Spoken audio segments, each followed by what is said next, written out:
Mais monsieur le professeur, le cannabis, est-ce que ce n'est pas un produit qui peut malgré tout être bon pour certaines personnes? Je pense notamment à ceux qui souffrent de sclérose en plaques. Qu'est-ce que vous pensez des médicaments à base de cannabis?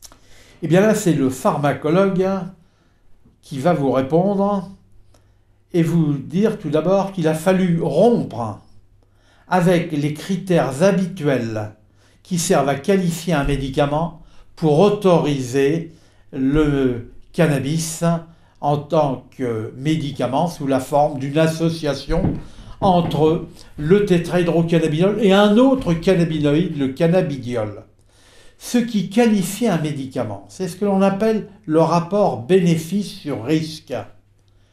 Je ne dis pas que le tétrahydrocannabinol est dépourvu de bénéfices, mais les bénéfices qu'il est susceptible d'induire dans cette situation sont éminemment modestes.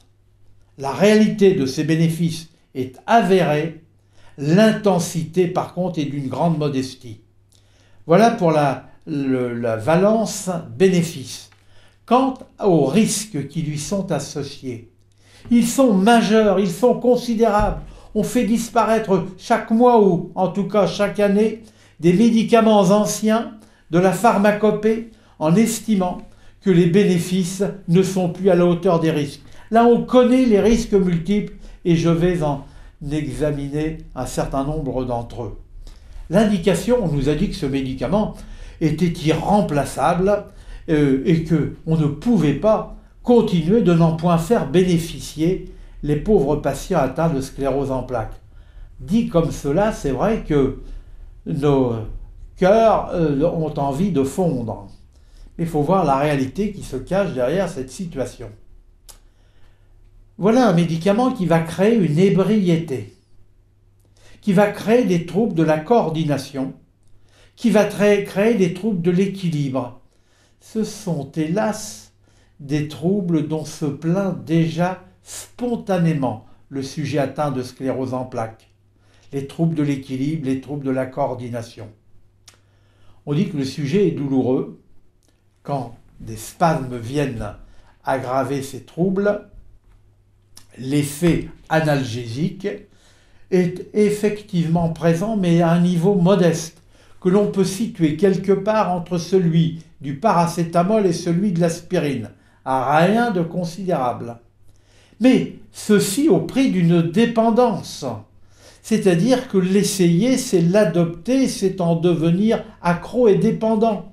Et d'ailleurs, dans les dithyrambes que l'on entend s'exprimer sur le sujet, de la part de certains patients, il faut pour le juger, l'analyser, mesurer le fait qu'ils en sont devenus accros et ne supporteraient pas d'en être privés.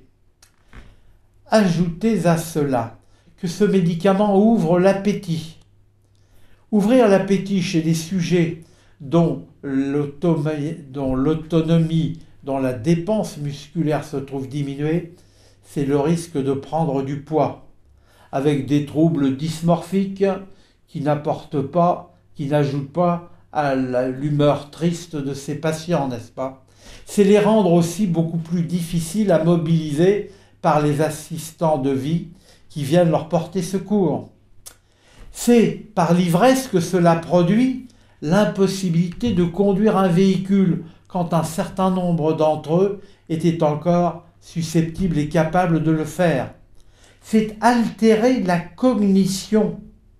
Or, quand le corps vous trahit, vous demandez davantage à la psyché, vous demandez davantage au mental. Encore faut-il que ce mental ne soit pas perturbé. Ceci m'amènera à évoquer tout à l'heure les perturbations majeures que peut avoir le cannabis, donc, sur les activités cognitives, la capacité d'apprendre, la capacité de production intellectuelle.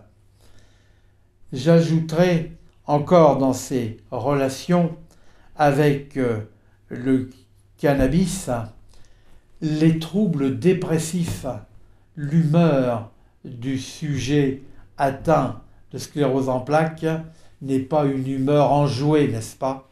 Or, je vous ai expliqué tout à l'heure que l'usage régulier de cannabis a pour effet de créer une tolérance aux substances endogènes que l'on appelle les endocannabinoïdes, qui sont au service du maintien de l'humeur à un certain niveau. Eh bien, l'usage au long cours du cannabis peut aggraver des troubles dépressifs, ce qui n'est pas du meilleur effet chez le sujet atteint donc de sclérose en plaques. J'ajouterai pour terminer qu'on nous avait présenté ce médicament comme absolument indispensable. Il était urgent de le mettre à la disposition des patients. Eh bien, depuis 2 ans que l'autorisation a été donnée, le médicament n'a toujours pas été commercialisé en France pour des raisons simplement matérielles.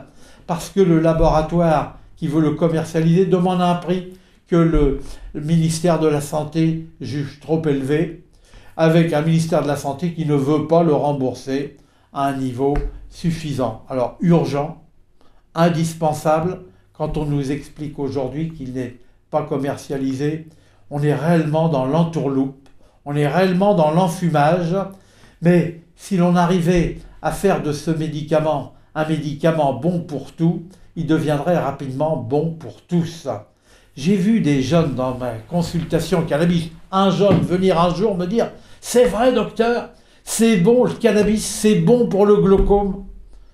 Et de lui répondre « Écrase pépère, qu'est-ce que t'en as à cirer à ton âge que le cannabis puisse avoir un effet bienfaisant sur cette hypertension oculaire qui est le glaucome. » Moi, je n'ai appris ce qu'était le glaucome qu'en 3e année de médecine.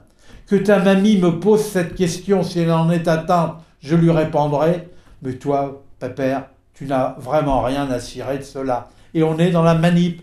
Si c'était bon pour tel trouble, si c'était bon pour telle affection, ce serait plus une drogue, ça deviendrait un médicament. Et dans la démarche du ministère de la Santé, eh bien, ils ont apporté comme cela leur petite pierre à l'édifice de la légalisation. J'ajouterai encore, puisque vous m'avez emmené sur ce sujet, que le médicament qui nous est proposé associe, dans des proportions qui n'ont rien de validé, à côté du tétrahydrocannabinol, le cannabidiol, une substance dont on ne connaît même pas le mécanisme d'action, et dont on nous dit qu'il pourrait augmenter les effets bienfaisants et recherchés pour le tétrahydrocannabinol et qu'il en diminuerait les effets néfastes. Encore un miracle de la phytothérapie, mais qui n'abuse pas, hélas, excusez-moi, le vieux pharmacologue qui répond à votre question, cher maître. Quelle était la position de l'Académie de médecine et quelle était celle de l'Académie de pharmacie? L'Académie de médecine, l'Académie de pharmacie, qui réunissent les meilleurs spécialistes de clinique, de toxicologie, de pharmacologie, eh bien, ont conclu pour l'Académie de médecine le cannabis, un faux médicament, une vraie drogue. Quant à l'Académie de pharmacie, elle l'a exprimé autrement, mais les conclusions ont exactement la même tonalité.